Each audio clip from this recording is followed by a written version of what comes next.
రాజన్న సిరిసిల్ల జిల్లా కేంద్రంలోని ప్రభుత్వ జూనియర్ కళాశాల మైదానంలో తీజ్ ఉత్సవాలు ఘనంగా నిర్వహించారు. కార్యక్రమానికి ఎమ్మెల్సీ అద్దంకి దాకర్, నియోజకవర్గ ఇన్ఛార్జ్ కె మహేందర్ రెడ్డి ముఖ్య అతిథులుగా హాజరయ్యారు. వారికి తీజ్ ఉత్సవ సభ్యులు ఘన స్వాగతం పలికారు. ఈ సందర్భంగా సేవాలాల్ మహారాజ్ కి ప్రత్యేక పూజలు చేశారు. అనంతరం మాట్లాడుతూ ఈ తీజ్ పండుగలో పాల్గొనడం చాలా అదృష్టంగా భావిస్తున్నట్టు తెలిపారు. ఈ పండుగలు చేసే పవిత్రమైన పూజలు యావత్ సమాజం బాగు కోసమని అన్నారు. తీజ్ పండుగ సంస్కృతిని ప్రపంచ వ్యాప్తంగా ముందుకు తీసుకెళ్తున్నందుకు సంతోషం వ్యక్తం చేశారు. భవిష్యత్తులో బంజారాలు అత్యున్నత అభివృద్ధిలోకి వస్తారని తెలిపారు.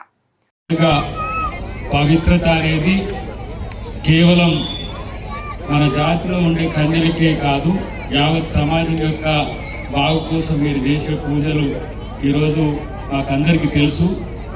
మీరు అన్నట్టుగా వెలయనాయక్ గారితో కలిసి తండాలు తిరగడం కూడా కాదు, నేను సగం బంజారానే కాబట్టి నా సతీమణి కూడా గోర్మాటిది కాబట్టి జై గౌర్. నేను అందుకని మహేందర్ రెడ్డి గారు పట్టుబట్టి ఈరోజు నువ్వు ఇక్కడ తీజ్ పండుగ ఉంది కాబట్టి మా చెల్లి రాలేదు కాబట్టి నువ్వు ఆ బాధ్యత తీసుకోవాలని చెప్పి ఇప్పుడు రెండోది ఇక్కడికి తీజ్ పండుగ కావాలి. సగం బాధ్యత గోర్లతో ఉంటుంది. నేను ఉత్తరప్రదేశ్ కానీ రాజస్థాన్ కానీ లేదంటే హర్యానా ప్రాంతంలో తిరిగేటప్పుడు ఈ కల్చర్ యొక్క ఔన్నత్యాన్ని అక్కడ జరిగిన సంఘటనలన్నీ కూడా చూసిన కాబట్టి తెలంగాణ ప్రాంతంలో 6.5 పైసలకి ఈరోజు మనం బంజారాలో ఉన్నాం. ఇక్కడ దేశం మొత్తాన నాకున్న అంచనా దాదాపు 12 కోట్ల పైసలకు బంజారా జాతి ఉంది. సో అతిపెద్ద జాతి ఈరోజు బంజారా జాతి. తెలంగాణలో కూడా అతి పెద్దగా ఉండడం అనేది చాలా అదృష్టమే నేను చెప్తున్నా. మా ముఖ్యమంత్రి గారు ప్రత్యేక శ్రద్ధ చూపిస్తారని కూడా నాకు తెలుసు. ఇప్పుడు మీరు కోరిన ఇప్పుడు రాజన్న సిరిసిల్ల విషయంలో మహేందర్ రెడ్డి గారు వారి యొక్క హామీని ఇస్తారు. కానీ నేను ముఖ్యమంత్రి గారికి మా మంత్రివర్గానికి కూడా ఒక సందర్భంలో నేను విన్నవించింది ఏంటంటే సేవాలాల్ యొక్క ఒక పెద్ద స్మారకంతో పాటు ఒక మంచి ప్రార్థనా స్థలాన్ని హైదరాబాద్ కేంద్రకంగా నిర్మించాలని కూడా మేము గతంలో కోరినాం, భవిష్యత్తులో కూడా అది డిమాండ్ చేస్తాం. ఎందుకంటే మేము డిమాండ్ ఎందుకంటున్నామంటే మీ తరఫున మేము అడగాల్సిన అవసరం ఉంది. తర్వాత ప్రతి ప్రాంతంలో ఇలాంటి ఉత్సవాలు జరుపుకోవడానికి కూడా మీరు అడిగినది ఒక న్యాయమైన డిమాండ్ అని నేను అనిపించింది. ఆ విషయాల్లో కూడా మనం ఆలోచిద్దాం. తర్వాత బతుకమ్మ పండుగకి ఏ విధంగా ఉంటుందో మన మహిళలకు కూడా ఆ గౌరవం కల్పించాలన్నది కూడా ఒక న్యాయమైన డిమాండ్గా నేను భావిస్తున్నా. కాబట్టి ఆ విషయంలో కూడా నేను మహేందర్ రెడ్డి గారు కలిసి ముఖ్యమంత్రి గారిని కలిసినప్పుడు ఆ విషయాలు కూడా చెప్పే ప్రయత్నం చేస్తున్నాం తెలియజేస్తున్నా. మిత్రులారా, సరే తీజ్ పండుగ అనేది మన యొక్క కల్చర్ను దేశవ్యాప్తంగానే కాదు ప్రపంచవ్యాప్తంగా కూడా దీన్ని మీరు అందరూ తీసుకుపోతున్నందుకు సంతోషం. ఎందుకంటే ఇది ఒక ప్రత్యేక జాతి, అరుదైన ఒక ఆదివాసీ గిరిజన జాతి. ఈరోజు మీరు ఆర్థికంగా సామాజికంగా ఎదగడంతో పాటు రాజకీయంగా కూడా ఎదగడం అనేది సంతోషకరం.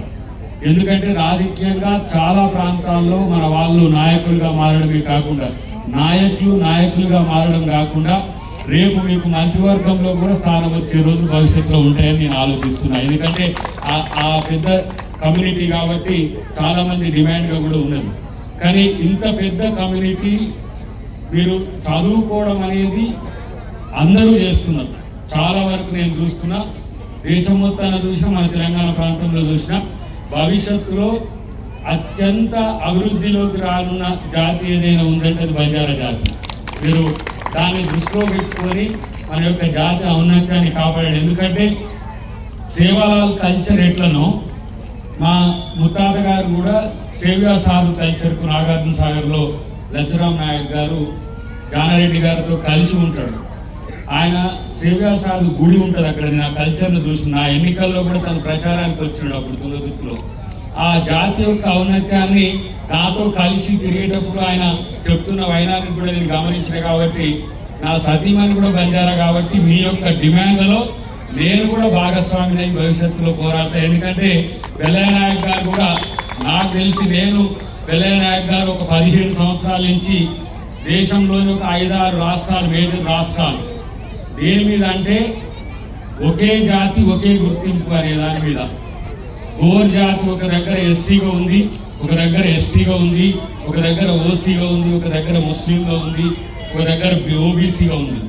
కానీ ఈరోజు ఆదివాసీలుగా ప్రతి రాష్ట్రంలోనూ ఆదివాసీలుగా బంజారాను గుర్తించాలనే డిమాండ్తో మేము దేశం మొత్తంలో కూడా గతంలో తిరిగిన పరిస్థితి ఉన్నది. కాబట్టి ఒక సామాజిక చైతన్యం, రెండవది దుర్గాభవాని కానీ సేవలాలతో ఆధ్యాత్మిక చైతన్యం, రేపు మీరు రాజకీయ చైతన్యం వైపు కూడా ముందుకు పోవాల్సిన అవసరం ఉంది. మహిళల్ని కూడా ఇప్పుడు ఎవరైతే అమ్మలు ఈరోజు వాళ్ళ యొక్క గుర్తింపుగా ఈరోజు మీరు ఈ పండుగ చేసుకుంటున్నారో మహిళల్ని కూడా అన్ని రంగాల్లో ముందుకు తీసుకురావడానికి గోర్జాతి అంతా కూడా గోర్మాటి అంతా కూడా మీరందరూ సిద్ధం కావాలని చెప్పి తెలియజేస్తూ ఈ సాయంత్రం సిరిసిల్లలో ఇలాంటి ఒక మంచి కార్యక్రమంలో నేను పాల్గొనడం మాత్రం నిజంగా అదృష్టంగా భావిస్తున్నా. దానికి ప్రత్యేకంగా మా మహేందర్ రెడ్డి గారికి నా ప్రత్యేక కృతజ్ఞతలు తెలియజేస్తుంది. ఎందుకంటే ఇలాంటి కార్యక్రమాలు ప్రతి జిల్లాలో ప్రతి ప్రాంతంలో జరుగుతున్నాయి. ఇంకా 2-3 మన తీజ్ ఉత్సవాలకు సంబంధించి ఉన్నాయి. అంటే ఏంది, ఒక రకంగా ఆధ్యాత్మిక చైతన్యం పెరుగుతున్న బంజారా జాతి ఔన్నత్యాన్ని కాపాడడానికి మా వంతు కృషి కూడా చేస్తామని చెప్పి తెలియజేస్తూ జై సేవలాల్. కాపాడుకుంటూ మా భావి తరాలకు అందిస్తామన్న ఉద్దేశం కొద్దీ సిరిసిల్ల పట్టణంలో గత కొన్ని సంవత్సరాలుగా ఎంతో శ్రమతోని ఈ యొక్క తీజ్ ఉత్సవాలు నిర్వహిస్తున్న తీజ్ కమిటీకి, అలాగే ఇందులో పాల్గొంటున్న నా గోర్మాటి సోదరులకు సోదరీమణులందరికీ కూడా పేరు పేరున తీజ్ ఉత్సవ శుభాకాంక్షలు తెలియజేస్తున్నాను. ఇవాళ తీజ్ ఫెస్టివల్ మీ అందరు కూడా తెలియంది కాదు. ఇవాళ మన కుటుంబాల్లో పుట్టిన మన ఆడపిల్లలు అకుంఠిత దీక్షతోని పెళ్లి కాని ఆడపడుచులందరూ కూడా మేము పెరిగిన ప్రాంతం, మేము పుట్టిన ఇల్లు, నా తోబుట్టువులు అందరూ కూడా సుఖ సంతోషాలతో ఉండాలని చెప్పి మా ప్రాంతం అంతా కూడా పాడి పంటలతో పశు సంపదతో సమృద్ధిగా ఉండాలని కోరుకుంటూ అకుంఠిత దీక్షతోని 9 రోజులు ఎన్నో వ్యయ ప్రసాదాల కూర్చి ఈ యొక్క దీక్ష చేపట్టిన తర్వాత ఆ గోధుమ గడ్డిని ఏదైతే వాళ్ళు బుట్టల్లో పెంచుకుంటూ వస్తారో ప్రతిరోజు నీళ్లు పోసుకుంటూ ఒక ఊరేగింపుగా ప్రకృతి పండుగను తలపరించే మాదిరిగా ఇవాళ కదలాడే నీళ్లలో, నదుల్లో, చెరువుల్లో కలిపే ముగింపు సమావేశానికి నన్ను పిలవడం నిజంగా నా గోర్మాటి మిత్రులకు నేను సగర్వంగా నా యొక్క నమస్కారాలు తెలియజేస్తున్నాను. ఇలా ఏదైతే ఈ ఆడపడుచులు ఈ యొక్క వారి కుటుంబ సభ్యులే కాదు, వారి ప్రాంతమే కాదు, భవిష్యత్తులో వారికి కూడా రాబోయే కాలంలో పెళ్ళిడికి వచ్చిన ఆడపిల్లలందరికీ కూడా వారి సంసారంలో మంచి భర్తలు దొరకాలనే ఉద్దేశంతో కూడా ఇది చేసే పండుగ. కాబట్టి ఆ అమ్మాయిలు ఎవరైతే అంత అకుంఠిత దీక్షతో చేసినారో వారికి చదువుల తల్లి సరస్వతితో పాటు మంచి భర్తలు కూడా భవిష్యత్తులో దొరికి వారి భవిష్యత్తుకు బంగారు బాట వేయాలని చెప్పి నేను కోరుకుంటున్నాను. ఇవాళ మిత్రులు సోదరులు అద్దంకి దయాకర్ గారు ఇవాళ ఉమ్మడి కరీంనగర్ జిల్లాకు ఇన్ఛార్జిగా వచ్చిన సందర్భంలో ఇవాళ సిరిసిల్ల పట్టణంలో మా యొక్క జిల్లా సమీక్షా సమావేశాన్ని నిర్వహించుకోవడం జరిగింది. అప్పుడే నాకు రవిలాల్ గారు వీళ్ళందరూ కూడా ఫోన్ చేయడం జరిగింది. అన్న ఇవాళ ముగింపు ఉత్సవాలు ఉన్నాయి కాబట్టి మీరు రావాలంటే నేను దయాకరని అడిగిన, అన్న ఎప్పుడు నా అమ్మడి మా చెల్లి ఉండేది, ఇవాళ మా చెల్లె రాలేదు కదా, మా చెల్లె కూడా గోర్మాటి మిత్రురాలే కదా, మా చెల్లి వస్తే ఇవాళ చాలా సంతోషపడేది, కాకపోతే నువ్వన్నా పాల్గొంటే మా చెల్లె చాలా సంతోషపడదంటే ఏ అన్నా పోదాపా, ఎందుకంటే నేను కూడా ఆ సంస్కృతి సాంప్రదాయాలకు అలవాటు పడ్డవన్నీ కదా, నా ఇంట్లో కూడా ఇలా సంస్కృతి సాంప్రదాయాలు ఇలా పుష్కలంగా ఉన్నాయి. ఎందుకంటే ఇంతకుముందు పెద్దలు చెప్పినట్టు, దయాకర్ గారు చెప్పినట్టు అద్దంకి దయాకర్ గారి యొక్క భార్య ఆ లచ్చిరామ్ నాయక్ సంపదకి సంబంధించినమే. ఆవిడ తరతరాలుగా మనం రామరావు నాయక్ గారిని ఏ విధంగా కొలుస్తామో ఆ నాగార్జున సాగర్ ప్రాంతంలో వారి తాతగారి అంటే అద్దంకి దయాకర్ గారి భార్య గారి తాతగారి ఫోటోలు పెట్టుకుని గుళ్ళల్లో వారికి వంశపారంపర్యంగా వచ్చేది ఉంది.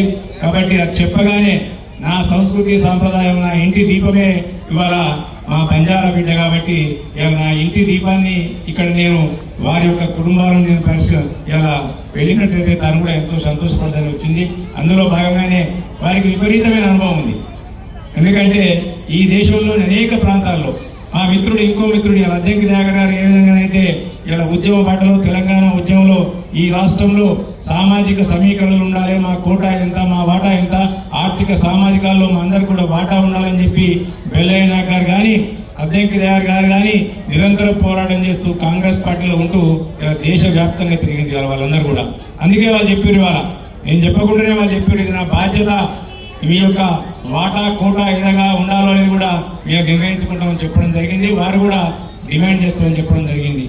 ఇంకోటి ఏదైతే మిత్రులు లాస్ట్ తీజ్ ఫెస్టివల్ అప్పుడు కూడా మిత్రులందరూ కూడా అడిగింది, వాళ్ళ మాకు సిరిసిల్ల పట్టణంలో ఒక 5 గుంటల భూమి కావాలంటే సిరిసిల్ల పట్టణంలో 5 గుంటల భూమి అనేది చాలా వ్యయ ప్రసాదాలు కూర్చుంది వాళ్ళు. ఎందుకంటే చాలా ధరతో కూడుకున్నది అది.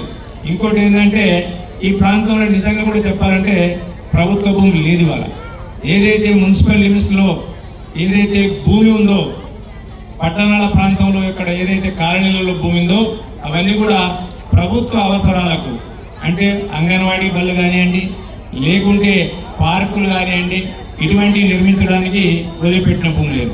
వాటిని ఇవ్వాలంటే మున్సిపాలిటీ వాళ్ళు ఇవ్వలేదు. వాస్తవంగా ఆ రోజు మేము అడిగినాం ఇవాళ, కానీ వాటిని ఇచ్చే పరిస్థితుల్లో మేము లేమని చెప్పినాం. మొన్న కూడా ఇక్కడ ఇబ్బంది అయినప్పుడు నేను కలెక్టర్ గారిని అడిగితే వారు ఒకటే మాట అన్నారు, సార్ బతుకమ్మ ఘాటు ఉంది కదా, బతుకమ్మ ఘాటు సెంటర్లో ఉంటుంది, వాగు పక్కనే ఉంటుంది. ఆ బతుకమ్మ ఘాటులో వారు పండగకు ముందు మనకి ఏమైనా చెప్పినట్టయితే మున్సిపాలిటీకి చెప్పి, ఎందుకంటే ఇక్కడ అంతా కూడా ఓపెన్ ప్లేస్ ఉంది వాళ్ళ, కాబట్టి అందులోనే మనం షెడ్స్ వేద్దాం, వాళ్ళని అక్కడనే వండుకునేట్టు వాళ్ళకి సెక్యూరిటీ ఇద్దాం మనం. ఎందుకంటే ప్రజల అవసరాల కొరకు ఆ బతుకమ్మ ఘాట్ను మనం ఉపయోగించుకుందామని చెప్పి వారు చెప్పడం జరిగింది. ఇవాళ మీరు అన్నట్టు ఏంటంటే మీకు ఇచ్చిన భూమి అది నిజంగా కూడా పట్టణానికి దూరంగా ఉంది. కాకపోతే రాబోయే కాలానికి అదే సెంటర్ అవుతుంది, మీకు ఇచ్చిన భూమే సెంటర్ అవుతుంది. ఏది ఏమైనప్పటికీ కూడా నా వంతు ప్రయత్నంగా మళ్ళీ నేను ప్రయత్నం చేస్తాను. మీరన్న ఏదైతే డిమాండ్ ఉందో 5 గుంటలు కాకుండా మళ్ళీ భూమి ఇవ్వాలంటే మీకు 2 గుంటలు 3 గుంటలు ఇవ్వాలంటే మళ్ళీ కట్టే పోవాలి. ఈ నడిబొడ్డున భూమి లేదు. ప్రాబ్లం ఏంటంటే ఈ నడిబొడ్డులో భూమి లేదు కదా. మీరు అనుమతిస్తే బతుకమ్మ ఘాట్ ఏదైతే ఉందో ఆ బతుకమ్మ ఘాట్లోనే మీ అవసరాలకు తగ్గట్టుగా ఏర్పాట్లు చేసే బాధ్యత మాత్రం నేను తీసుకుంటాను. ఒకవేళ భూమి కావాలంటే మాత్రం నిజంగా కూడా ఉన్న పరిస్థితి మీకు చెప్పాను. ఎందుకంటే పండుగ పూట, పవిత్రమైన పండుగ పూట అబద్ధం చెప్పి మాట తప్పించుకుంటే మంచిగా ఉండదు. ఎందుకంటే తెల్లారేస్తే మీలో ఒకరిగా నేను మీతో పెరుగుతున్నా, మీరు కూడా నన్ను మీలో ఒక వ్యక్తిగా కాపాడుకుంటున్నారు. కాబట్టి నేను మాట ఇస్తే తప్పినవన్నీ అయితే అది పవిత్రమైన పండుగ ఇస్తే బాగుండదు. కాబట్టి నా వంతు సహాయశక్తులు నేను ప్రయత్నం చేసి ఇప్పించే ప్రయత్నం, మీరన్నా 5 గుంటలు కాకుండా 2 గుంటలు ఇట్టు తీసే ప్రయత్నం నేను చేస్తాను. ఒకవేళ కాని పక్షంలో బతుకమ్మ ఘాట్లో మీకు కంపల్సరీ ఏ ఇయర్ అయినా, ఇవాళ మనం చాలా కష్టపడ్డాం. నాకు రవిలాల్ నాయక్, మా నాయకు, మా మొర్రాపూర్ తండా నాయక్ సాబు, మదన్ నాయక్ సాబు, వీళ్ళందరూ కూడా ఒక 10 సార్లు ఫోన్ చేసిండ్రు, అన్న రూమ్ తాళం ఇస్తలేరు, అన్న ఇది ఇస్తలేరు అని చెప్పి. ఆఖరికి వస్తే రామదాస్ సార్గా ఇబ్బందులు లేకుండా బతుకమ్మ ఘాట్లో ఇప్పించి ఏర్పాటు చేస్తా. ఏది ఏమైనప్పటికీ కూడా నా శాయశక్తులు మాత్రం 2 గుంటల భూమి ఇప్పించడానికి వచ్చే సంవత్సరం వరకు ఇప్పించే ప్రయత్నం చేస్తా అని చెప్పి హామీ ఇస్తూ, మీ అందరికీ కూడా మరొక్కసారి ఈ తీజ్ ఫెస్టివల్ సందర్భంగా అమ్మ భవానీ కానివ్వండి, ఇలా జై సేవాలాల్ నాయక్ కానివ్వండి, రామారావు నాయక్ గారు కానివ్వండి, మీ అందరికీ, మీ కుటుంబాలందరికీ కూడా సుఖ సంతోషాలతో ఉండేటట్టు, ఆయురాగ్యాలతో ఉండేటట్టు, పాడి పంటలు, సముద్ర అభివృద్ధిని, విద్యలో, ఆరోగ్యంలో, వీళ్ళన్నింటిలో కూడా ముందుండేట్టు మిమ్మల్ని దీవించాలని ఈ తీజ్ ఫెస్టివల్ సందర్భంగా మీ అందరినీ కోరుకుంటూ